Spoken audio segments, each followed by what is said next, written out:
Kita hari ini belajar tentang, saya dikasih tema Love, Sex, and Dating. Wah, ini tema yang sangat dicari-cari gitu sama anak muda, karena dia bingung, love, aku belum punya kekasih hati gitu. Aku pengen punya kekasih hati yang bagaimana gitu. Nah, kita bicara satu-satu. Yang pertama love dulu, kemudian seks, kemudian dating. Coba slide berikut ya. Slide berikut. Nah, kalau saudara pernah tahu film berikut slide-nya, film Chronicles of Narnia, tahu ya, yang bukunya itu dari C.S. Lewis. C.S. Lewis itu adalah seorang penulis, seorang filosofer juga. Yang slide pertama ya, bisa, nah itu aja, yang tadi, yang setelah ini gitu. Nah, dia tulis buku, mungkin saudara sudah tahu tentang, bisa digedein aja, saya nggak usah deh, gambar saya nggak usah, jadi slide-nya aja, jadi mereka bisa lihat jelas gitu. Nanti slide-nya kan saya tinggalin di sini, boleh diambil ya, di copy gitu ya. Nah, ini dia tulis buku, dia bicara mengenai ada empat kasih gitu ya, yang hubungannya dengan bahasa Greek Yunani, yaitu agape love, bicara mengenai kasihnya Tuhan yang unconditional. Kemudian storge love, bicara mengenai kasih ayah, parental love gitu ya. Perlindungan, protective love. Kemudian phileo love itu bicara mengenai brotherly friendship, pertemanan. Dan eros bicara mengenai romantis gitu ya, bicara mengenai physical gitu. Semuanya ini perlu. Ada orang bilang, wah jangan itu kasihnya kasih eros. Ya perlulah, kalau kita suami istri masa nggak ada gairah satu dengan yang lain, itu perlu gitu. Ya kita jangan karena lu sayang sama dia, karena lu keluarga. Ya perlu saya sayang sama dia, sama keluarga, karena otomatis natural itu keluarga saya, pertemanan gitu ya. Tapi begini saudara ya, kasih ini nih harus dimulai boleh dengan eros, dimulai boleh dengan storge, dengan phileo, tapi itu harus beranjak ke atas, ke agape. Why? Karena we are not perfect. Nggak ada yang sempurna. Teman mana sih yang nggak salah gitu ya? Suami mana sih yang nggak pernah salah? Oh, saya lebih lagi. Kalau mau tanya pendeta salahnya apa, tanya istrinya. Itu saudara. Pendetanya kan kayak kudus gitu di atas. Oh, ngomong haleluya aja 3 menit. Haleluya gitu, kayak malaikat gitu saudara. Keren. Tapi tanya apa kelemahannya? Tanya istrinya saudara. Kita semua punya kelemahan, we make mistake. Kita pasti pernah menyakiti orang yang mengasihi kita dan kita kasihi. Jadi eros itu boleh. Saya sarankan bahkan kalau kita sebagai suami istri, kita ada kelasnya gitu ya, marriage for life, itu ada satu sesi bicara mengenai physical intimacy. Itu ciptaan Tuhan yang berikan, itu harus dinikmati dalam pernikahan. Bukan sesuatu yang tabu gitu ya, harus ada. Tapi jangan berhenti di situ. Kenapa banyak pernikahan orang-orang keren gitu ya? Karena ngelihatnya fisiknya doang gitu. Begitu mulai jalan, begitu punya anak, begitu punya tanggung jawab gitu, mulai berantem. Berhubungan sama keluarganya dia, keluarganya ipar saya begini, masalah. Udahlah, nggak cocok, pisah aja gitu. Loh, kenapa? Waktu kita mau nikah lu cinta banget katanya.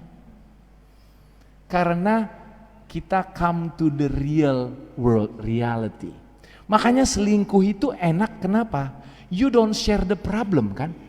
It's only 5-minute relationship in a hotel, somewhere after office hour. Kamu nggak share problem masalah keluarga, nggak share masalah ipar, masalah orang tua, masalah ekonomi, nggak pernah share problemnya kan? Cuma share physical intimacy. Enak banget selingkuh saudara.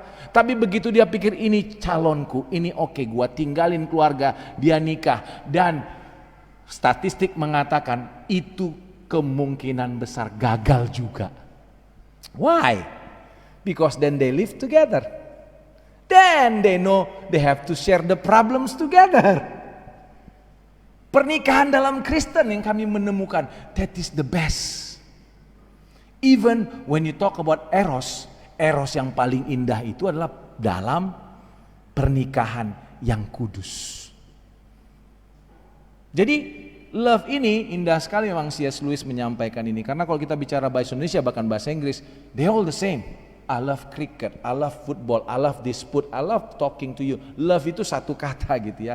Tapi dalam Greek itu indah. Itu dibedakan. Walaupun itu beda dan itu perlu semua, kita harus naik ke yang namanya agape love. Kenapa pernikahan bisa bagus? Kenapa? Karena kita mengasihi dengan kasih yang tidak bersyarat, yang kita mau mengampuni pasangan kita walaupun bagaimanapun, mengampuni teman kita yang kalau janjian jam 2 selalu telat setengah jam gitu ya.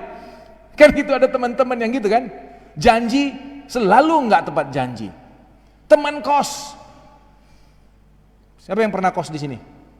Sama wah pernah kos kan? Yang kita beli susu besok tinggal setengah, nggak tahu siapa yang minum, betul nggak? Itu kan teman gitu ya. Mungkin dia karena nggak ada duit dia diam-diamnya, sudahlah ampuni, terus terang aja gitu. Yang sikat gigi kita kayaknya masih baru beli kemarin kok udah rusak, ini siapa lagi yang pakai sikat gigi? Aduh sikat gigi gua dipakai gitu ya. Akhirnya apa sekarang kos-kosan udah beda, sekarang kos-kosan. Itu taruh dalam tas, masukin ke kamar kan. Kalau mandi baru dibawa. Kenapa? Nggak percaya lagi sama temen kos. Kalau punya galon air, aqua gitu, masuk di kamar, jangan di luar. Baru ditaruh, besok udah habis temen sebelah yang pakai gitu. Apakah kita mau bermusuhan sama dia? Ya janganlah. Kita harus naik ke namanya yang agape. Kalau kebetulan memang kita punya berkat, ya udah biar dia minum, nggak apa-apa. Mungkin dia nggak ada uangnya, gitu saudara ya. Jadi ini kasih ini penting kita mengerti dalam konteks Tuhan. Saya bukan Tuhan, kita memang bukan Tuhan. Nggak bisa Pak Boris, saya seperti itu mengampuni, mengasihi istri, suami saya. Nggak tahu sih suami saya, dia kejam banget.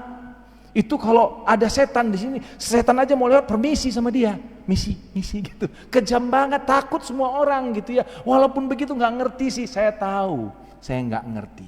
Tapi saya mau katakan dari firman Tuhan, kalau kita mau pernikahan, nanti kalian mau pacaran mau langgeng, nikah mau langgeng, cuma harus beranjak ke kasih yang paling tinggi, yaitu agape, yang bicara I love you walaupun kamu belum berubah. Aku mengasihimu, mengampunimu walaupun kau belum bisa berubah sekarang. Kenapa saya berani ngomong gini saudara?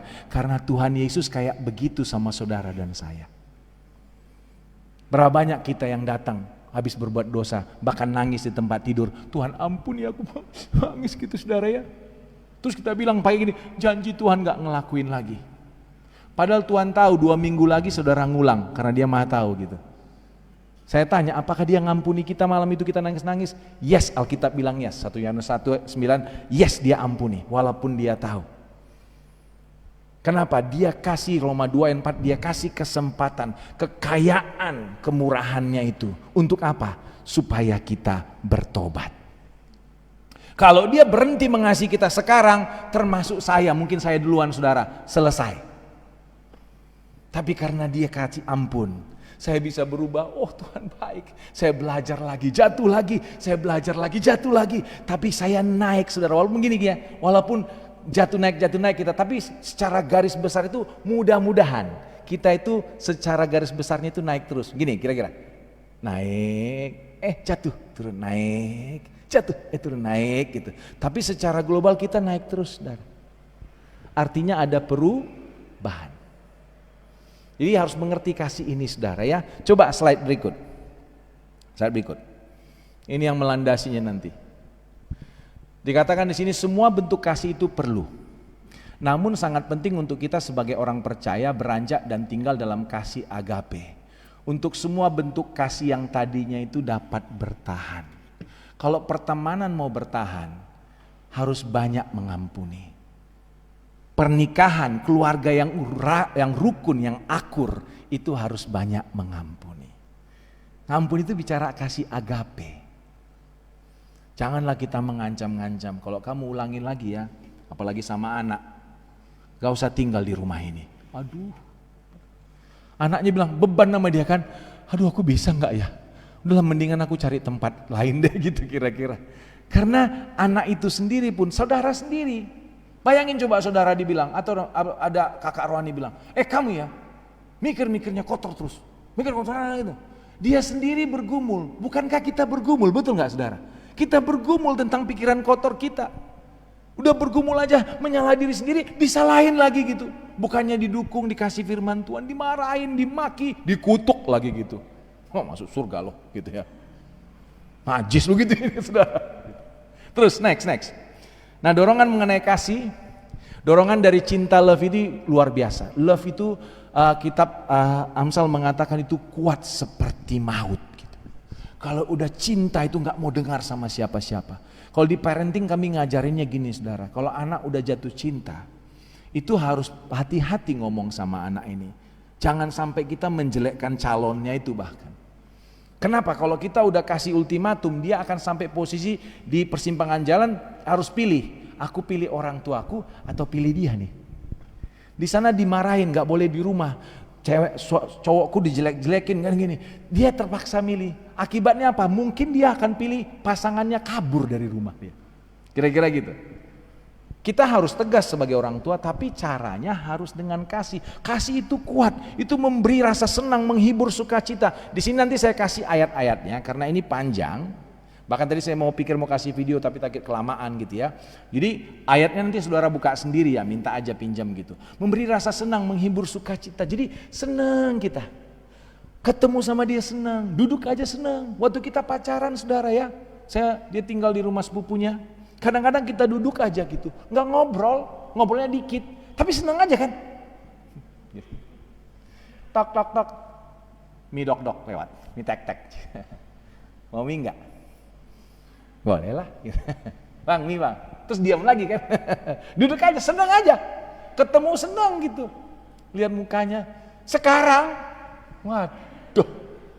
Kalau pernikahan saya lihat gitu saudara, lihat mukanya. Kabarnya teman saya yang kerja di lawyer office gitu. Dia lawyer juga.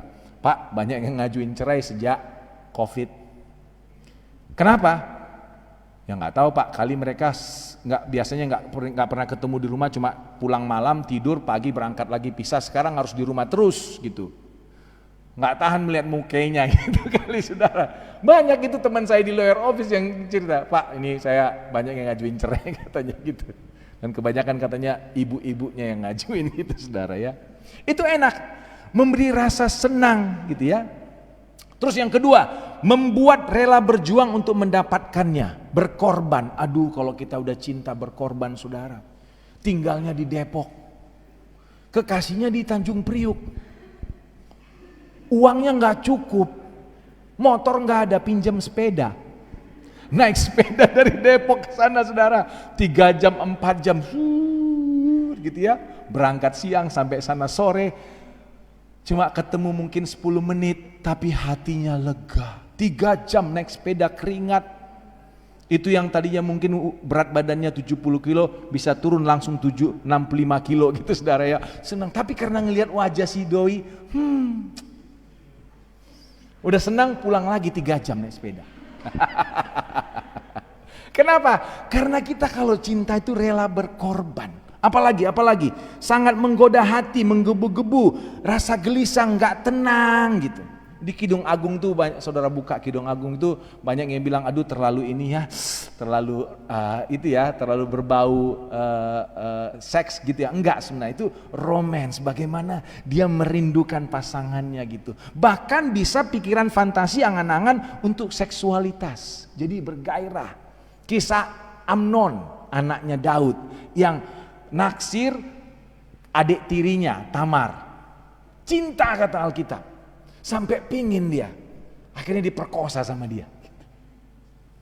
Itu jadi cinta itu bisa membuat gairah-gairah ini. Tapi kita lihat dulu pandangan dunia ya. Pandangan dunia tentang love. Ini penting karena saudara harus tahu membedakan pandangan Alkitab sama pandangan dunia. Next slide ya. Cinta romantis yang digambarkan media. Next ya.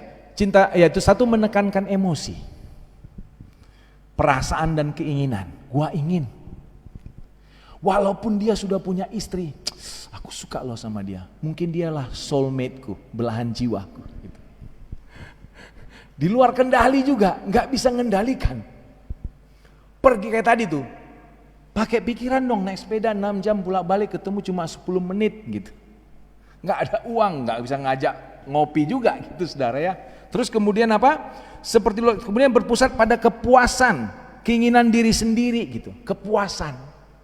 Bukan ngelihat situasi, ngelihat keadaan, ngelihat keuangan, ngelihat apa gitu ya, di luar kendali, tidak stabil, tidak bisa ditebak.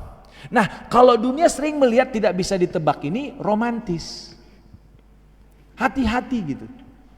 Tiba-tiba dia datang, tiba-tiba dia dibawa ini, wah, surprise gitu. Tapi kadang-kadang itu dorongan daripada kerinduan kita untuk deserve, kerinduan kita untuk melihat sesuatu. Gini loh saudara, kita saat anak muda itu suka begini, suka love the idea gitu. Ide ke romantis, enak, kita senang ngebayanginnya, romantis banget ya. Dia tiba-tiba ngelamar gua di mall, pakai ini lagi, pakai laguan, pakai core gitu, indah idenya itu gitu. Wah, tiba-tiba gua lagi nonton sepak bola gitu, tiba-tiba screennya keluar nama gua dan dilamar. Idenya itu saudara gitu ya. Padahal dia bukan orangnya gitu. Yang dikasih Tuhan bukan dia gitu. Tahu nggak Pak, kenapa saya mau sama dia? Dia itu nungguin saya di depan rumah saya sampai 3 jam, gak mau pergi kecuali saya keluar. Romantis banget kan, kata dia. Bukan, itu tanda dia keras kepala, bisa. Iya, bisa gitu. Ngotot. Dan banyak memang wanita akhirnya meleleh karena itu. Om-om saya nih cerita gitu, gak suka dia, tapi dikelonin terus. Mau pulang kantor dijemput, dia gak mau, tapi akhirnya daripada kasihan nih, ya udah ikut, diantarin makanan gitu.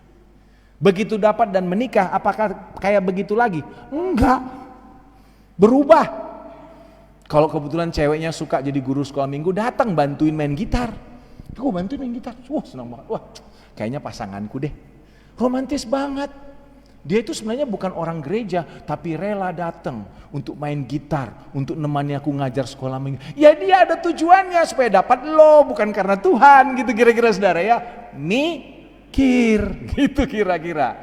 Itu dunia melihatnya begitu, bahwa digambarkan seperti cinta itu tujuan akhirnya. No. Sampai nonton film apa?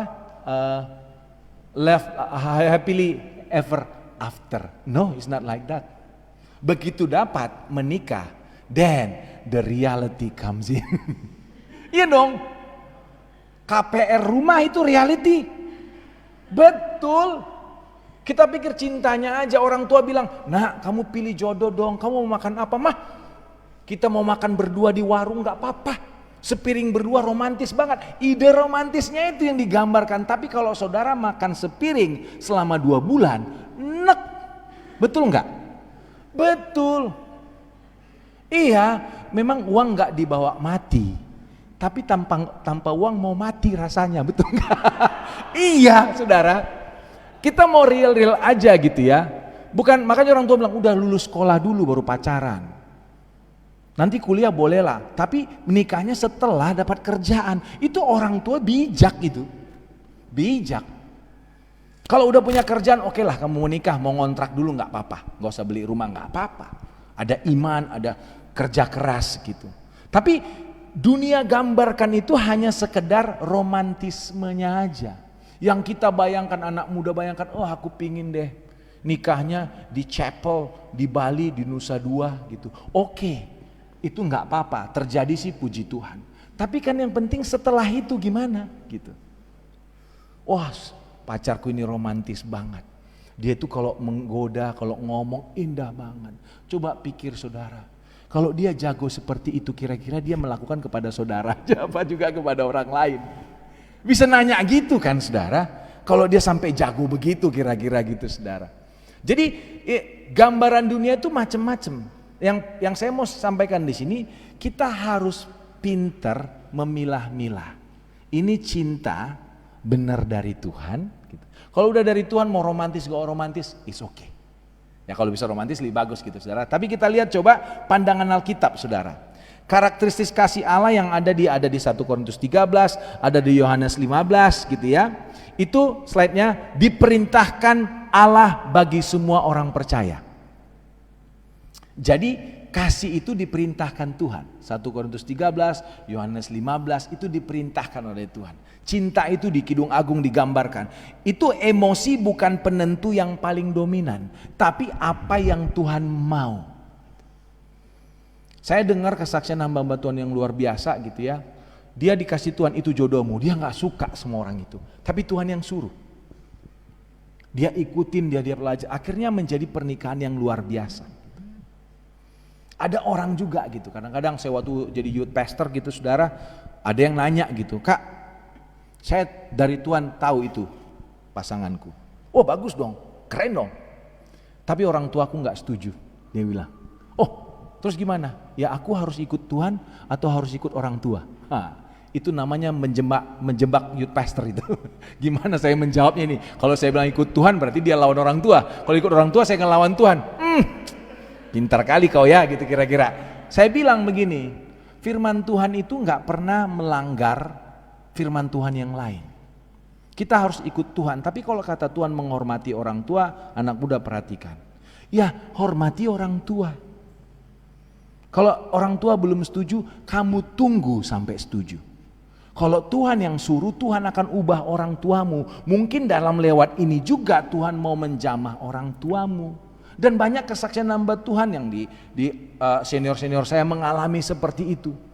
Orang tuanya gak suka ditungguin sampai Tuhan jamah. Tapi rupanya ada proses yang Tuhan mau kerjakan dalam dirinya, dalam dirimu, dalam diri orang tuamu. Sehingga sesuatu yang ajaib bahkan yang luar biasa terjadi. Jadi emosi jangan menjadi penentu, Tuhan yang jadi penentu. Tapi kita melakukannya ngikut apa kata Tuhan. Gairah versus komitmen, ya. Kita jangan ikutin gairah lebih daripada komitmen. Makanya banyak orang berselingkuh sekarang, saudara ya. Tidak mementingkan diri sendiri tapi rela berkorban. Jangan maksa gitu. Kemudian tidak bersyarat. Saya udah bicara mengenai agape tadi. Itu yang penting. Nah ini slide berikut yang paling penting saudara. Pertanyaan mungkin banyak orang tentang love. Bagaimana saya bisa menentukan pasangan saya. Next slide. Gimana saya menentukan? Yang pertama diklik aja. Oh langsung muncul semua di situ ya. Nggak bisa satu-satu. Oke, tadi saya bikin satu-satu. Nah harusnya urutannya itu muncul nomor 1 dan nomor 5. Harusnya. Sekaligus di dalam slide ini nomor 1 muncul, jadi nomor 1 itu cari Tuhan terlebih dahulu, nomor 5 selalu cari tuntunan Tuhan. Di tengah-tengahnya kita jalan. Kenapa saya bilang 1 dan 5 dilakukan? Karena sambil melakukan 2, 3, 4 itu kita terus tanya Tuhan. Tuhan jawab enggak Pak Boris? Iya Tuhan jawab. Kadang-kadang kita yang enggak mau nanya karena takut Tuhan jawab. Karena kita udah suka sama dia, aku udah suka sama adik itu gitu ya. Udah cocok gitu. Tanya Tuhan deh gitu ya. Tapi kalau Tuhan bilang enggak, cemana? Gitu. Udah sama-sama di nama poso kami. Waktu pertongguan berkali-kali, kami kayak diurapi Tuhan gitu. Ya, udahlah nggak usah tanya Tuhan. Soalnya kalau dijawab nanti jawabnya enggak pula, repot kan gitu ya. Jadi enggak ditanya. Saya sebagai hamba Tuhan berapa kali ngomong seperti ini saudara. Kita itu kadang-kadang gak mau tanya Tuhan kenapa. Bukan karena Tuhan gak mau jawab. Takut Tuhan jawab. Kerjaanku benar gak di sini. Aku harus tinggalkan gak dia gitu. Udah tahu firman Tuhan jangan usah tanya Tuhan lagi tuh nanti disuruh enggak gitu. Tuhan itu menjawab. Jadi cari tuntunan Tuhan. Yang pertama cari Tuhan. Sambil jalan cari Tuhan. Yang pertama yang perlu kita bahas adalah cari yang sepadan. Firman Tuhan jelas gitu ya di Rasul Paulus gitu ya, di Injil bahwa kita cari yang sepadan. Kata Paulus gitu, apa persamaanmu dengan orang tidak percaya? Gak bisa. Saya sebagai hamba Tuhan bilang gak bisa. Tadi bawa lagi romantis sekali. Kalau masalah jadi Kristen gampang lah itu. Nanti aku injili dia. Bisa gak saudara? Jangan-jangan saudara yang ikut. Dalam hidup ini saya sudah menikah. Pergumulan itu bukan masalah cinta aja saudara. Banyak. Apalagi kita mau dipakai Tuhan untuk orang lain. Kami ini berdiskusi ngambil keputusan tiap hari banyak. Ada yang konseling kemarin tadi malam telepon. Gimana sayang kita harus ngapain ini? Itu banyak. Bayangin coba kalau kami pertama nggak seiman. Atau mungkin nggak seiman tapi nggak selevel iman kami. Maksudnya dia bukan orang-orang yang mau pelayanan gitu. Bagaimana kami berdiskusi buat anak-anak kami gitu. Kalau mungkin ada yang bilang, anak gitu kasihin aja, ampuni dia salah. Kalau bapaknya berpikir lain, udah aku gampar aja biar gak ngelakuin lagi. Udah berbeda gitu saudara. Sepadan itu penting untuk pelayan, untuk kehidupan, untuk pekerjaan, mau pindah pekerjaan. Yang satu pikirnya rohani, yang satu duniawi gitu. Ya beda, cari aja yang gajinya besar gitu. Kalau yang satu enggak, cari yang bisa waktu bersama dengan keluarga. Beda, cari yang sepadan. Nah, saudara terjemahkan sendiri. Yang pasti saya sebagai hamba Tuhan bilang begini, cari yang seiman, itu udah pasti. Kadang-kadang orang Tuhan bilang, cari dong yang sama pendidikannya. Jangan langsung dicuekin ya perkataan orang tua. Cari yang pendidikannya sama gitu. Cari yang latar belakangnya sama. Rasis banget nih orang tua gitu. Bukan rasis. Gini loh saudara, kita beda agama, udah tahu jawabannya, kita beda suku juga bisa bermasalah kan gitu. Saya lagi nggak bilang di sini duduk di sini saudara harus cari yang sama suku, enggak. Sepadan itu berbicara banyak hal. Walaupun saya tahu istri saya juga beda suku sama saya gitu. Dia Ambon, Dayak, saya Batak Tulen saudara gitu ya, Batak Toba. Dia latar belakangnya beda, saya berbeda gitu. Tapi sepadan itu saudara terjemahkan sendiri. Bayangin kalau level pendidikannya, cara berpikirnya gitu ya, bukan artinya dia harus S3, S1 gitu. Maksudnya kita itu paling tidak akhirnya gini, kalau udah sama cinta akhirnya harus menyamakan pandangan terus kan setiap hari. Itu tuh penting saudara, itu tuh penting. Yang pertama sepadan, yang kedua perhatikan karakter dan kepribadian, jangan buta. Balik lagi tadi, kadang-kadang dunia ini media romantisme yang diketengahkan, tapi karakter nggak dilihat. Dia romantis, tapi kalau kami makan nggak pernah dia mau traktirin. Itu tuh tanda tanya saudara. Cowok makan nggak pernah mau bayar. Itu pertanyaan itu. Udah pacaran 1 tahun nggak pernah dikenalin sama orang tuanya. Tanda tanya itu saudara. Jangan-jangan nggak punya orang tua, nggak tahu saudara ya. Gitu. Dan perhatikan ini baik. Bagaimana dia berrelasi sama keluarganya, saudara perhatikan, penting. Kalau kerjanya cuma ngejekin bapaknya, emaknya, anaknya gitu, adiknya, anaknya belum punya anak. Berarti cari yang sudah punya anak kamu gitu ya. Adiknya gitu. Pikirkan baik-baik. Itu karakter baik kah? Kecuali saudara seperti dia. Oh iya, ayo kita maki-maki saudaramu gitu kira-kira. Kecuali saudara gitu. Tapi kan enggak, kita lihat karakternya, apakah dia dekat sama keluarganya. Tapi kan Pak Boris kalau misalnya keluarganya jahat, itulah paling penting malah. Kalau keluarganya lagi jahat, dia malah bukan menolong, malah ngejekin, ninggalin. Gimana dengan keluargamu nanti? Kamu punya anak sama dia, anakmu gak bisa diurus, dia tinggalin tuh anak nanti. Kan gitu, perhatikan karakter, jangan buta lah. Anak-anak muda jangan buta.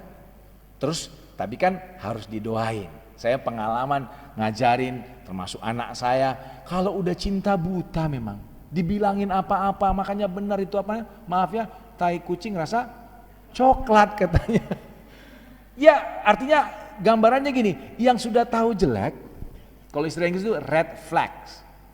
Jadi kalau bendera-bendera merah itu suka dicuekin.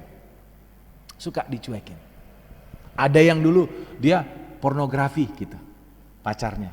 Nggak apa-apa lah Pak Boris, nanti kalau nikah kan sudah nikah, udah bisa melakukan hubungan seks, dia nggak pornografi. Salah. Pornografi itu kalau nggak berhenti kan mau sampai nikah pun, punya kehidupan seks dengan istrinya pun tetap dilakukan saudara. Nanti kita ngomong pornografi sedikit, saya coba cepat ya. Yang keempat, persetujuan ortu kedua belah pihak, itu harus ya. Gimana kalau orang tua saya nggak seiman? Alkitab itu nggak pernah bilang hormatilah orang tuamu yang seiman, nggak ada. Orang tuamu aja. Karena saya tahu begini, kalau Tuhan memang suruh itu pasanganmu, Tuhan akan jamah orang tuamu. Ada masanya gitu. Percaya sama Tuhan. Makanya 1:5 saya bilang tuntunan Tuhan. Sambil menjalaninya kita harus dengar tuntunan Tuhan. Nanti kita doa ya, kita lanjut dulu ke seks. Next slide ya. Next slide. Kita lanjut ke seks. Di seks itu dikatakan, next slide-nya, ajaran Alkitab tentang seks yang pertama itu didesain oleh Allah. Saudara buka di Kejadian gitu ya, kitab Kejadian, kitab Keluaran, dan hanya boleh dinikmati dalam pernikahan. Full stop. Di luar itu bukan desain Allah. Di luar itu bukan desain Allah. Jadi nggak bisa ditambahin. Di luar itu adalah penyimpangan seks. Next slide. Ini penting. Seks yang sebelum nikah adalah dosa. Itu percabulan. Seks di luar pernikahan adalah dosa. Itu perzinahan. Jadi sudah menikah terus melakukan seks di luar. Seks sesama jenis adalah dosa. Nah di bagian terakhir saya bilang anal seks. Kadang-kadang seks sesama jenis tentu pakai anal seks. Tapi anal seks itu juga ada yang bukan sesama jenis gitu. Itu salah. Ayatnya ada, saya kasih selalu buka sendiri nanti. Animal sex ada, orang dengan animal, ada saudara. Kemudian incest adalah dosa, ada ayatnya, semua ini penyimpangan seks. Perhatikan baik ya. Dan the more we do it, makin terikat kita. Next slide. Nah ini tentang hati-hati, ya hati-hati. Saya nggak bilang saudara nggak begini. Nggak boleh di kamar sendirian, nggak boleh di kamar bersama teman perempuan atau om atau tante, tapi hati-hati. Hari-hari ini, apalagi dengan gerakan pornografi yang gampang sekali. Dulu zaman-zaman saya muda itu harus cari videonya VHS, Betamax itu, nyari gitu. Baru muncul internet, cari di internet itu nggak gampang juga waktu itu. Sekarang, on the tip of your finger, di kamar mandi buka HP, makanya anak-anak kita harus doain ya. Anak-anak kita harus kita doain karena kita nggak bisa jaga mereka lagi gitu. Mereka bisa akses itu kapan aja. Jadi hati-hati di kamar sendirian, hati-hati di kamar bersama om, tante, paman gitu. Karena dorongan yang dilihat, yang digambarkan, yang terus terbuka itu bisa menggoda. Yang pasti saudara hati-hati. Teman saya terus hati-hati dengan pembantu anak youth saya dulu pernah cerita, dia kesaksian, dia bilang dia itu waktu kecil di sexual harassment ya, di abuse secara seks oleh pembantunya. Dia laki-laki, pembantunya perempuan. Bayangin coba, bisa gitu. Jadi konteksnya begini apa? Kemanapun kita pergi, kita harus punya hati yang tertuju kepada kebenaran. Karena seks ini komoditas, bisnis yang luar biasa. Jadi kita selalu melihatnya di mana-mana. Di iklan ada, di iklan sepatu ada, di iklan baju ada, di iklan furniture juga ada, gitu saudara. Apalagi kita nonton YouTube sekarang, waduh, saya main game-game yang gratis saudara. Karena gratis muncul iklan. Iklannya apa? Cerita. Cerita apa? Cerita seks, romantis. Itu di mana-mana muncul. Saya bilang ini mah muncul lagi gini, main game gratis gitu saudara. Jadi hati-hati gitu. Saya coba lihat berapa alasan, next slide, top alasan mengapa anak remaja melakukan seks sebelum nikah. Ini anak remaja, ya. Pertama mereka karena menyukainya. Nah ini perlu kita tahu, dosa itu rata-rata kalau nggak semuanya itu enak. Kecuali misalnya membunuh itu ya mungkin nggak enak kali ya, itu orang udah psycho gitu. Tapi dosa-dosa kayak seks gitu ya, makan makanan, ketagihan makanan gitu ya, itu kan karena enak kita makan. Mana ada orang yang mau ketagihan makanan karena makanan yang gak enak gitu. Jadi mereka menikmatinya. Saya yakin semuanya kita orang normal pasti menikmatinya. Itu godaannya, itu alasan anak muda gitu. Yang kedua tekanan pacar, tekanan teman seumur, bahkan budaya. Kalau di luar negeri sana kalau mereka belum atau masih perawan usia sekian dianggap gitu. Si perawan lo gitu ya. Udah 15 masih perawan, 17 masih perawan. Lu nanti mati perawan kata dia gitu. Gak ada yang mau sama lu, aduh gitu. Bahkan kalau Alkitab bilang kalau kita menikah masih perawan kan itu artinya kita menjaga diri kita, menyiapkan diri kita. Saudara kalau saudara belum punya pacar dan nanti mau menikah, coba yuk dari sekarang, bukan coba lagi, harus saudara itu nanti aku menikah keperawananku itu bagi pasanganku. Dan itu indah, saudara. Kalau kita mulai sekarang ini, saya mau tambahin sedikit ya saudara, kalau misalnya kita selingkuh atau kita melakukan seks sebelum nikah, ada orang yang bilang, tanya, Pak Pendeta kan toh memang dia calon suamiku, calon istriku, apa salahnya aku seks sekarang? Gitu. Seperti luar negeri sana, living together gitu. Banyak statistiki bilang mereka living together terus akhirnya menikah setelah bertahun-tahun, begitu mereka resmi menikah malah cerai. Waktu mereka living together nggak apa-apa gitu. Gini saudara, waktu kita melakukan dosa, Tuhan itu kasih kita namanya conscience, hati nurani. Gitu. Saya ada satu bahas, dulu pernah di sini saya minta dibahas mengenai bohong ya, bohong putih ya. Bagus tuh. Bohong itu nggak ada pakai warna sebenarnya, nggak boleh gitu saudara. Itu secara konteks teologianya itu mematikan hati nurani. Jadi hati nurani itu kebas gitu, 6. Karena hati nurani itu ngingatin kita, jangan. Kalau saya parkir, ada tulisan orang parkir, itu karena saya tahu itu salah, dan hati nurani saya bilang itu salah gitu. Tapi saya bisa melanggar itu, pergi, ya udah nggak usah, nggak apa-apa, nanti gua bayar aja parkir. Itu saya lagi melatih, makanya bohong putih, bohong apapun itu merusak hati nurani saudara. Jadi waktu saudara melakukan seks sebelum nikah, entah itu pacaran, kamu udah tunangan bahkan gitu ya. Bahkan orang yang di luar negeri yang melakukan living together itu siap, di Indonesia juga udah ada kali ya. Jadi itu hatinya tahu itu salah. Alkitab bilang roti curian tuh manis, enak. Jadi ketika kita melakukan itu ada sersernya. Di hati itu udah kita melakukan sesuatu yang salah gitu. Dan ketika dia menikah, melakukan seks, itu perasaan itu jadi nggak ada lagi. Ini udah resmi nih, nggak ada apanya lagi gitu. Nah begitu dia ke kantor, mulai lirikan sama temennya, muncul perasaan tadi yang waktu dia seks sebelum nikah, gitu. Mulai berpikir, jangan-jangan inilah sebenarnya belahan jiwaku. Kok aku ngerasa serseran itu lagi? Itu bukan serseran cinta. Itu serseran dosa gitu saudara. Jadi kita itu harus hati-hati berpikir bahwa gak apa-apa kok. Jadi kalau saudara sudah melakukannya sebelum nikah, itu saudara melatih diri untuk addiction yang itu. Jadi ketika saudara sudah nikah resmi, itu kayak gak ada nikmatnya seperti dulu lagi. Karena your mind is fooling you. Pikiranmu membodohi kita sebenarnya. Jadi kalau kita melakukan seks sebelum nikah,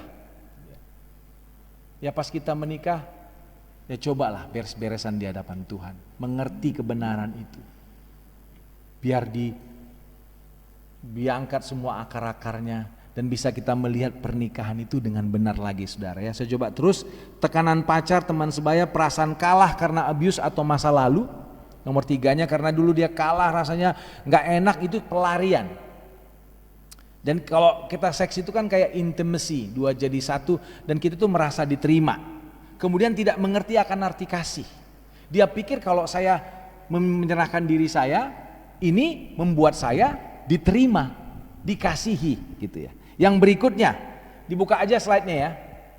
Berikutnya slide-nya semua. Jadi pemberontakan. Dia mau memberontak, mungkin papa mamanya nggak bolehin. Jadi, udah gue lakuin aja. Atau rasa ingin tahu, simply untuk menerima dan mengekspresikan kasih. Ini alasan-alasan orang gitu. Tapi bahayanya apa? Next slide. Akibatnya apa? Penyakit menular tentu banyak. Lewat hubungan seks bisa sexually transmitted disease, kehamilan di luar nikah tentunya. Akibatnya sering terjadi aborsi, nanti kita ngomong aborsi sebentar. Emosi yang labil, terganggu. Kita itu tahu itu nggak benar, kita tapi suka sama dia, suka melakukan, itu terombang ambing gitu. Akhirnya kadang-kadang dia pilih, dia matikan hati nurani, dia pilih ke sana. Tapi kalau masih terombang ambing itu labil saudara. Kalau dia mau pilih yang benar ini tapi dia kangen, serba salah gitu ya. Pernikahan nanti yang terganggu, nanti berikutnya tadi sudah cerita, itu bisa berakibat ke pernikahan kita. Kalau kita nggak mengerti, nggak bereskan, kecenderungan selingkuh juga. Akhirnya dia cari lagi perasaan yang itu dulu. Kalau selingkuh jadinya diam-diam, itu enak gitu, diam, tapi puas, nggak ada yang tahu gitu. Waktu dia melakukan itu dulu pertama dengan pacarnya. Dan aborsi tentunya. Dan kemudian next, saya bicara mengenai pornografi sebentar saudara, biar cepat. Pornografi dan masturbasi atau onani. Ini ayatnya ada di Matius 5, memang gak ada tulisan pornografi di Alkitab, tapi Alkitab bilang begini, Yesus berkata, ini perkataan Tuhan Yesus, jangan berzina, tetapi aku berkata kepadamu, setiap orang yang memandang perempuan serta menginginkannya, sudah berzina dengan dia di dalam hatinya. Jadi, ini pornografi itu bicara itu saudara. Tapi ada orang yang bilang, tapi kan Pak kalau saya masturbasi onani kan saya nggak menginginkan orang lain. Coba aja kamu masturbasi atau onani gitu ya. Saya juga pernah muda saudara, tanpa membayangkan seseorang. Aduh, gitu ya. Itu semua dosa saudara. Terus next slide. Pornografi ini kerusakan otak saudara ya. Ini lebih sulit disembuhkan. Jadi gini, ada namanya brain plasticity di otak kita. Jadi brain plasticity gini, kalau kita mau melakukan sesuatu yang belum pernah kita lakukan, otak itu bikin jalur, dia coba bikin jalur. Dan kalau kita belum pernah melakukan itu akan dia coba susah gitu, susah. Pertama kali kita mau lakukan itu susah gitu. Tapi begitu kita mulai melakukannya lagi, itu dia kayak bikin jalur di otak kita. Yang makin lama kami terbiasa. Dan pikiran kita akan jadi bikin jalur-jalur. Kalau kita kecanduan pornografi, itu saya dulu zaman kuliah ngelihat pornografi saudara. Jadi waktu saya nonton kuliah ngelihat dosen saya, mata saya sih ke dosen, tapi pikiran saya ke pornografi yang saya lihat kemarin itu. Dan kalau saya lihat wanita, saya nggak ngelihat wanita biasa seperti adek ini, tapi saya langsung ngebayangin dia seperti film-film yang saya tonton. Degrading, itu cepat sekali. Kalau saya bilang sama istri saya, mah dulu kalau aku dulu kayak gitu muda tuh, saya ngelihat wiper mobil aja bisa bergairah. Wiper mobil bisa gairah, kenapa? Ada kiri, ada kanan, langsung ngebayangin tubuh wanita, gitu saudara. Itu tuh susah sekali, bahkan hal ini sangat lama, sulit disembuhkan dibandingkan kecanduan makan akan obat-obatan. Ini dokter yang ngomong, bukan saya saudara ngomong. Susah disembuhkan, lebih susah daripada narkoba katanya. Dan kita sekarang kan gak ada yang tahu, kalau kecanduan pornografi kan gak perlu bayar, obat lu cari duit ketahuan gitu. Dan itu merusak pikiran kita, dan kita sebagai laki-laki nih, kalau saya laki-laki gitu ya, atau perempuan sekarang gitu, kita memandang lawan jenis sudah mandang kayak begitu, bukan sebagai pribadi yang harus kita hormati. Jadi kita udah bayang penyusun otak, karena gini, ada namanya endorfin saudara. Ya kita kan tahu ada endorfin, dopamin, serotonin. Nah ada dopamin itu yang kalau kita lagi mau pingin mencapai sesuatu, makanya waktu kita nonton film porno itu bisa berjam-jam. Kita cari yang makin lebih asik, cari yang lebih asik, lama. Terus kita mungkin masturbasi onani gitu saudara, lama. Nah itu setiap kali kita mau melakukan itu, nyampe sesuatu itu dopamin dirilis. Dopamin itu kayak zat untuk kita begitu nyampe satu target tuh dia rilis. Nah itu karena terus-terusan tuh menggenangi otak. Saya nggak tulis di sini sih, ya. Saya pernah baca itu saudara ya. Dan itu bisa merusak otak saudara. Jadi bukan obat-obatan saja narkoba yang bisa merusak otak. Pornografi juga bisa merusak otak. Next slide. Ya, saya coba cepat. Next slide ini bicara mengenai bagaimana bebas dari dosa ini, saudara, dosa seks. Yang pertama tentunya kita udah dengar ini dosa. Harus sadar ini dosa. Memandang wanita lain atau pria lain dan menginginkannya itu dosa. Pornografi tentunya itu dosa. Yang kemudian minta ampun sama Tuhan dan benar-benar bertobat. Tapi Pak saya coba bertobat, saya coba lagi tapi jatuh terus. Lakukan lagi. Kita itu Alkitab bilang di kitab Amsal 24 itu 6 kali orang benar jatuh tapi dia bangkit 7 kali. Jangan berhenti. Saya udah lewat dari sana saudara. Bahkan saya itu udah lahir baru semangat gitu, lepas semua butuh pelayanan. Entah kenapa, mungkin karena saya udah meninggalkan saat teduh saya karena sibuk nggak doa, nggak baca firman. Itu pelan-pelan kebiasaan saya sebelum lahir baru, saya pungut lagi, termasuk pornografi. Jadi dekatkan diri sama Tuhan. Kalau jatuh, dekatkan diri sama Tuhan lagi. Kalau jatuh, dekatkan terus saudara. Mungkin, makanya dibilang sangat lama tadi kesembuhannya. Kenapa? Karena mungkin butuh waktu yang lama. Butuh waktu yang lama. Saya udah pakai gini saudara. Saya nggak mau nonton TV di atas jam sekian. Kalau nggak saya lihat, gitu. Ya gagal lagi. Saya bikin di password di laptop saya. Sampai saya bikin password yang saya nggak bisa tahu. Tapi saya kirim ke Google untuk cari recovery passwordnya juga gitu. Akhirnya semua udah pakai cara, ibaratnya saudara mau megang lemari, saudara gembok, saudara buang kuncinya, tapi karena malam itu saudara pingin, saudara hancurkan gemboknya. Kuncinya di mana? Kuncinya usaha itu sih boleh, tapi kuncinya datang sama tuh. Dia yang kasih kekuatan. Saya nggak bilang saya lebih baik dari saudara, bukan. Tapi saya mau bilang 100%, 1000%, saya lebih baik dari saya 10 tahun lalu. Saya lebih baik dari saya 20 tahun lalu. Karena apa? Saya cuma datang, Tuhan tolong, nangis, minta sama Tuhan. Ingat dan sadari bisa bebas. Jangan pikir nggak bisa, pasti bisa. Dan jangan memasukkan dalam pikiran kita hal-hal yang membangkitkan rangsangan.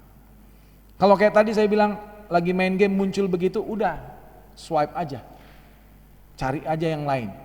Jauhkan segala yang berbau pornografi, saudara, jauhkan. Apalagi saudara masih bergumul. Apalagi saudara masih bergumul. Lagi bergumul berusaha gitu ya. Ibaratnya gini, kalau teman kita itu ngerokok gitu ya. Kita mau berhenti ngerokok. Ya, sambil bergumul mau berhenti, saya bukan bilang saudara nggak boleh berteman sama semua orang, tapi karena saudara lagi bergumul, mungkin saudara jangan dulu dekat-dekat sama dia, gitu kira-kira saudara. Kalau saudara udah benar-benar bebas, ya udah boleh sekali-sekali ketemu dia, nggak apa-apa lah gitu. Atau pacar lama, ex, gitu ya, yang mungkin membawa saudara ke dalam dosa. Gitu. Ini tentang poin terakhir, jaga pergaulan. Ya kalau dia menjerumuskan saudara, jangan bergaul sama orang itu. Bahkan Tuhan Yesus bilang gini, kalau matamu membuat engkau berdosa, congkel. Tanganmu potong aja.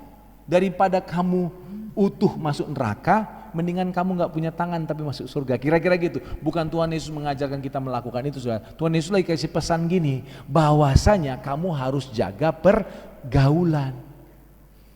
Tapi kalau soal orang jahat nanti gimana saya melayani? Ya kalau kamu sudah kuat, kalau kamu sudah mengerti benar, dan tentu harus melayani orang-orang seperti itu, saudara. Next slide ya, sekarang kita ke dating. Dating, waktunya ternyata cepat sekali berjalan. Mengenai dating, mengenai usia ini, berhubungan dengan kapan sih Pak saya boleh dating. Kalau saya sama anak saya sejak SMA, mereka saya bilang jangan dulu lah, jangan dulu. Kenapa? Ini dia, statistik bilang, saya lupa saya ambil dari mana ini. Sebenarnya saya dari dulu ini 10 tahun lalu kali Maya, sering ngasih love, sex, and dating keliling sekolah-sekolah gitu. Saya tawarin bahkan gitu. Jadi waktu Nia nawarin kemarin, wah ini kayak hadiah Valentine gitu sih. Jadi kalau kita pacaran 12 tahun saudara, itu kemungkinan kita melakukan hubungan seks sebelum wisuda itu 91%. Dan seterusnya selalu belajar sendiri. Artinya apa gini? Semakin muda kita mulai pacaran, semakin kita cenderung melakukan seks. Itu intinya. Jadi saran saya usianya di mana kalau orang tua tanya? Ya kalau bisa sudah kuliah mau lulus kalau bisa di situ. Tapi jangan-jangan kalau kecantol di semester 1 udah dapet ya udah mau diapain lagi gitu ya. Waktu anak saya bilang waktu semester 1 dia, kebetulan anak saya lumayan cakep kali, dia langsung ditaksir sama berapa cowok gitu, baru semester 1 dia ngomong sama saya, Pak ini ada yang gini-gini. Saya bilang, ya kuliah dulu lah, kalau mau berteman sama mereka nggak apa-apa, jangan pacaran. Tapi mungkin segan sama papanya, dia ngomel sama mamanya. Saya SMA nggak boleh pacaran, kuliah nggak boleh pacaran. Nanti kalau saya nggak punya pacar, pasti tanya-tanya mana pacarmu katanya gitu. Besoknya dikasih tahu, saya bilang, nak bukan papa larang, ya berteman aja dulu gitu, masih muda nggak apa-apa. Ya dia akhirnya mengerti gitu saudara ya, karena faktor begini.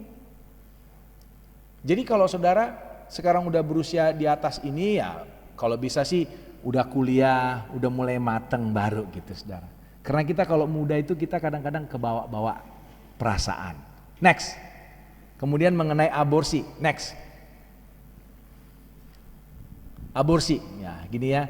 Ini waktu itu saya kumpulin di tahun 2009. Makanya saya bilang 10 tahun lalu saudara ya. Di TV, Antv Indonesia menemukan, menyiarkan di Jalan Percetakan Negara tuh. Dekat Gedung Proklamasi itu. Ada klinik yang praktek aborsi, bahkan minimum 1000 bayi diaborsi tiap tahun. Dan beberapa tahun lalu, 2 tahun lalu digerebek lagi di daerah situ kalau nggak salah. Jadi bikin lagi mereka. Saya kaget lah, ini kan dulu udah digerebek nih. Ada lagi gitu, ditangkap. Jadi diberitakan, survei mengatakan gara-gara ini, di survei itu dikatakan bahwa 97% anak usia sekolah telah terekspos. Ya, thank you. Telah terekspos kepada perilaku seksual, petting, ciuman, pornografi dan lain-lain. 97% anak usia sekolah. Sekolah itu berarti SD sampai SMA saudara ya. 62% anak SMP sudah melakukan hubungan seksual. Wow, itu besar sekali menurut saya. Saya waktu SMP itu permainannya mesti gimana jalan, main layangan gitu saudara ya. Gak ada mikir-mikir, kalau pacaran juga kita takut gitu. Saya dulu pacaran SMP, pergi tulis-tulis surat cinta monyet gitu saudara. Terus kalau kita makan aja, pegangan tangan, sentuhan tangan aja, takutan gitu. Sekarang 62%, aduh. Dan 21% anak SMA sudah melakukan aborsi. Ngeri ya saudara. Ini 2009, saya nggak tahu sekarang. Ini berhubungan dengan apa? Berhubungan dengan dating. Coba gambar berikut, dibuka aja gambarnya. Ini gambar apa ini saudara? Itu bayi-bayi yang di aborsi, itu uang kecil banget tuh, itu uang berapa, 50-an perak kali ya, 100 perak. Itu with the word I love you. Ayolah sayang, kita kan sama-sama, kita kan udah janji hidup semati, gak apa-apa lah nge-seks gitu. Iya, tapi kalau hamil mau apa gitu. Udahlah aborsi. Coba slide berikut. Ini statistiknya, orang bilang itu yang data ini dari Aida Torres ya, 1% itu kasus aborsi karena perkosaan atau incest. 3% karena membahayakan nyawa ibunya. Kalau nggak diaborsi nanti dua-dua mati gitu. 3% karena janin bertumbuh dengan cacat yang serius gitu ya. Itu total cuma 7%. 93% itu alasannya yang macam-macam, karena tidak mampu membiayai, takut dikucilkan, malu atau gengsi, hal-hal yang karena datingnya salah. Karena datingnya salah, saudara. Saya tahu gairah muda, saya juga pernah muda gitu, saudara ya. Pingin melakukan seks itu emang gairahnya besar. That's why kita itu harus dekat sama Tuhan. Bikin aturan dalam dating. Nah ini beberapa saya kasih aturan standar dalam dating, saudara yang mau dating. Next slide. Next slide ya. Ya, jadi kalau mau dating, doa pembukaan dulu ya saudara. Kita mau pacaran sayang yuk, doa dulu yuk. Apa? Doa papa kami aja biar cepat. Oke, berapa kali? 50 kali. Papa kami yang di surga di sana. Gantian lu sekarang. Udah capek, gue udah capek sayang, kita gak usah pacaran dulu ya. Gue mau pulang, mau tidur gitu. Laper, 50 kali. Kredo para rasul aja, kredo para rasul. Ngomong gitu. Ini memang canda saya bilang, tapi begini saudara, setiap kali saudara mau pacaran, tolong dipikirin, kami juga sempat ya istilahnya salah gitu saudara ya. Karena saling sayang gitu, kita nggak sangka, kita pegang aja, kita peluk aja, kita pegang tangannya gitu ya, cium pipinya gitu. Ya itu yang saya tulis di bawah tuh, hati-hati point of no return. Kita kalau udah bergairah, makanya orang banyak pemerkosaan kan, ciuman gitu. Si ceweknya sadar nggak bisa, tapi cowoknya udah nggak ada point of no return, dipaksa gitu. Akhirnya terjadi pemerkosaan, penyesalan gitu saudara. Kalau bisa ya itu dalam konteks pikiran yang selalu Tuhan, aku mau pacaran, tolong kami Tuhan. Gak harus pegangan tangan doa kayak doa Bapak kami 50 kali, gak gitu saudara. Dalam konteks gitu saudara. Dan no kissing lah. Tapi kalau ulang tahun gimana gitu. Ya kalau saya bilang, oke lah ulang tahun. Dia bisa 3 kali setahun ulang tahun gitu saudara. Atau kalau lagi pisah, mau pisahan gitu. Mau ketemuan gitu. Waktu dulu kami kita jangan pegangan tangan. Kalau nyebrang jalan gimana? Ya udahlah nggak apa-apa teman jalan. Tapi akhirnya pakai jalan nyebrang dari sana. Salah lagi, cepat lagi. Salah. Pakai alasan modus gitu, modus saudara gitu. Sentuhan for emergency only lah gitu. Kayak mau jatuh, ditahan dong gitu. Tapi karena pingin disentuh, pura-pura jatuh. Aku mau jatuh sayang, mau jatuh sayang. Kalau dia gitu, jatuh aja loh bilang. Sana, kalau kita lu yang jatuhin gitu. Banyak sekali modusnya gitu kira-kira ya. Dan yang terakhir nih, jangan hanya berduaan saja di tempat tertutup saudara. Kalau kalian mau berdua, mau makan berdua, privacy ya di restoran, kafe yang ada orang lain gitu. Ya kalau misalnya harus diskusi berdua ya di tempat terbuka lah gitu. Jangan di kamar. Karena gini, hasrat itu tuh, cinta itu tuh bikin kita itu, seks itu bikin kita itu pengen saudara. Walaupun saudara, maaf, belum pernah melakukannya. Makanya jangan istilah gini kayak orang luar bilang lah, if you wanna buy a car, you do a test drive kan? Ya, jadi kalau kamu pacaran ya tes dulu dia gitu. Nggak ada cerita gitu. Karena Tuhan ciptakan kita tanpa diajarin pun sudah tahu. Gitu ngelakukannya. Nggak perlu test drive, nggak perlu saudara. Dan bahkan ketika kita pertama kali melakukannya juga nggak ada latihan sebelumnya kan? Bagi yang sudah menikah di sini gitu. Nggak ada dulu latihannya gitu. Jadi nggak usah istilah-istilah begitu. Nanti waktunya yang terbaik. Coba 2 slide terakhir ya. 2 slide terakhir. Ayat firman Tuhan saya mau kutip. 1 Korintus, atau tidak tahukah kamu bahwa siapa yang mengikatkan dirinya pada perempuan cabul menjadi satu tubuh dengan dia. Sebab demikianlah kata Nas, keduanya akan menjadi satu daging. Kalau kita udah bersatu sama orang gitu ya, hubungan seks, itu menjadi satu daging saudara. Jadi kalau saudara nanti, makanya cerai nggak boleh juga gitu ya. Ketika itu ibarat kertas, 2 kertas itu ditempel pakai lem. Kalau dipisahkan itu bisa aja, tapi akhirnya ada bagian sini yang tersobek, bagian sini yang tersobek. Itulah teologinya daripada pernikahan gitu, daripada melakukan hubungan seks. Ada luka, baggage. Makanya orang ketika menikah, cerai, menikah lagi, itu persentase seingat saya di atas 50% akan gagal lagi. Karena ada luka terus yang dibawa. Jauhkanlah dirimu dari percabulan. Setiap dosa lain yang dilakukan manusia terjadi di luar dirinya, tetapi orang yang melakukan percabulan berdosa terhadap dirinya sendiri. Next slide terakhir. Nah ini tentang kita bertobat saudara ya. Jikalau kita mengaku dosa kita, maka ia adalah setia dan adil sehingga ia akan mengampuni segala dosa kita dan menyucikan kita dari segala kejahatan. Dan ini firman Tuhan, kalau kita memang bilang kita mengasihi Tuhan, lakukan firman-Nya. Lakukan perintahnya. Bisa main keyboard, main lagu itu ya. Ku telah mati. Mari kita doa, terus kita selesai saudara ya. Boleh saya undang kita bangkit berdiri? Di F. Bisa main di F. Jadi kalau pendeta yang bekas worship leader gitu langsung ngasih kunci. Ku telah mati dan tinggalkan cara hidupku yang lama.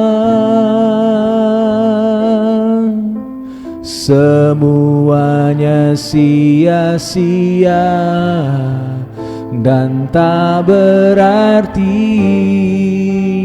lagi. Hidup ini ku letakkan pada mezbah-Mu ya Tuhan. Jadilah padaku seperti yang kau ingini. Ayo sekali lagi katakan, ku telah mati, ku telah mati, amin, dan tinggalkan cara hidupku yang lama. Semuanya sia-sia dan tak berarti lah. Katakan sebagai doamu, hidup ini Yesus ku letakkan pada mezbamu ya Tuhan. Jadilah padaku seperti yang kau ingini. Mari kita tundukkan kepala kita, saudara. Tundukkan kepalamu, tutup matamu, saudara. Setiap saudara tempat ini, termasuk saya, tutup mata saudara ya. Biar semua kita tutup mata. Kalau saudara tadi dengar firman Tuhan mengenai love, sex, and dating, dan ketika saudara mendengar itu, memperhatikan itu, sepertinya Tuhan lebih bicara sesuatu kepada saudara masing-masing, mungkin berbeda-beda. Dan mungkin ketika saudara mendengar itu ada gerakan untuk saudara mau berjanji sama Tuhan hari ini, Tuhan aku gak lakukan itu lagi. Aku mau tinggalkan pornografi, kecanduan. Aku mau pacaran yang benar. Aku mau Tuhan untuk tidak main-main dengan kehidupan seksku. Dan kalau saudara rasakan itu dalam hatimu tadi, saya mau berdoa buat saudara. Biar setiap mata ditutup semuanya termasuk saya, setiap kepala ditundukkan saudara, dan saudara ingin didoakan di tempatmu saja. Boleh taruh tangan kananmu di dada saudara, taruh tangan kananmu di dada. Bapakku berdoa buat setiap anak-anakmu yang menaruh tangan di dada mereka Tuhan. Mungkin dia berdoa Tuhan, bilang bahwa aku salah Tuhan dalam berpacaran, aku salah dalam kehidupan seksku, kecanduanku, pornografi dan segalanya. Aku salah telah memaksakan kehendakku Tuhan tanpa mencari kehendak Tuhan. Mungkin anak-anakmu berkata seperti itu, aku berdoa, belas kasihanmu, anugerahmu kau curahkan bagi kami, bagi anak-anakmu khususnya mereka yang menaruh tangan kanan di dada Tuhan. Hanya Tuhan yang tahu. Jamah dalam nama Yesus, pulihkan dalam nama Yesus. Aku berdoa biar urapan dari sorga turun atas setiap anak-anak Tuhan. Ada pertobatan hari ini, ada perubahan hari ini, ada terobosan hari ini, ada perubahan. Anak-anakmu pulang Tuhan berbeda. Segala roh-roh pengikat dalam hal seks, pornografi, aku tolak, aku patahkan kuasanya atas anak-anak Tuhan di tempat ini dalam nama Yesus. Pacaran-pacaran, aku berdoa menjadi pacaran-pacaran yang kudus Tuhan. Berkati Bapa. Mari saudara, tetap mata ditutup, tetap kepala tundukkan. Saudara tadi yang menaruh tangan kanan di dadamu, ayo ngomong sama Tuhan saudara. Mungkin setengah menit, 30 detik. Ngomong sama, gak harus didengar oleh tetanggamu di sebelah, tapi ngomong sama Tuhan. Janji sama Tuhan. Haleluya. Haleluya. Berkati Tuhan. Haleluya, berkati Tuhan. Kau dengar janji anak-anakmu dan teguhkan firman-Mu dalam mereka. Kau yang mengubahkan mereka. Terima kasih Tuhan. Hamba-Mu ini selesai. Tapi biar Roh Kudus terus bekerja di tengah-tengah kami. Ada perubahan dalam hidup kami. Dan berkati hamba-hamba-Mu pengurus nama Poso Tuhan. Bahkan Bapak Pendeta Purba di tempat ini, Kau berkati jemaatnya, Kau buat berkati. Walaupun kami harus online dan ada streaming Tuhan, dan offline di sini sekarang dan streaming Tuhan. Tuhan, biar ini tidak menghalangi buat jemaat di tempat ini, GKBS Depok ini Tuhan, bertumbuh terus dalam Tuhan. Terima kasih Bapa, aku kembalikan segala kemuliaan, kebesaran hanya bagi nama Tuhan Yesus Kristus. Haleluya. Mari sama-sama kita katakan amin.